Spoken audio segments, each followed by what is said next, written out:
Is this the most important lesson in the Bible? Her husband had died, leaving behind many unpaid bills and debts that had piled up. And now the creditors wanted what was left, and all she had to offer were her children.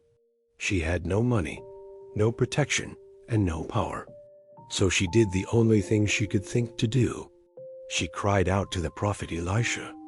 "My husband served the Lord," she said, "and now he's gone. The creditors are coming, and I have nothing." Elisha looked at her and asked one question. "What do you have in your house?" She thought for a moment. Just one thing came to mind. "Nothing," she said, "except for a small jar of oil." And that was enough. Elisha told her, "Go, borrow empty jars from your neighbors, as many as you can. Then go inside, shut the door, and start pouring." She didn't question it. She didn't argue. She gathered every jar she could find and returned home with uncertainty in her heart. She closed the door and held her breath. She tilted the jar, and the oil began to flow. One jar filled, and another and another. And with each jar filled, her excitement and faith began to grow. The oil continued to flow until every jar she had gathered had been filled. She ran back to Elisha, filled with joy.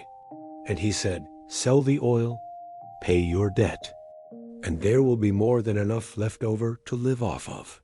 What started as desperation had become provision.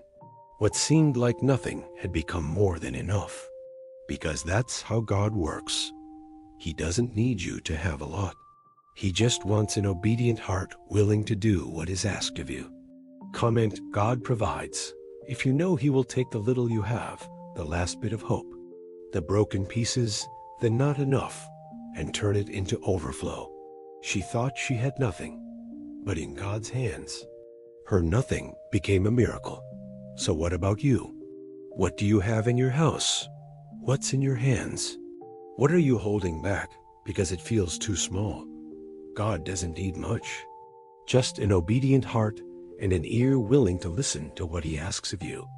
And you can be assured that He will multiply what you give Him, just like He did for the widow.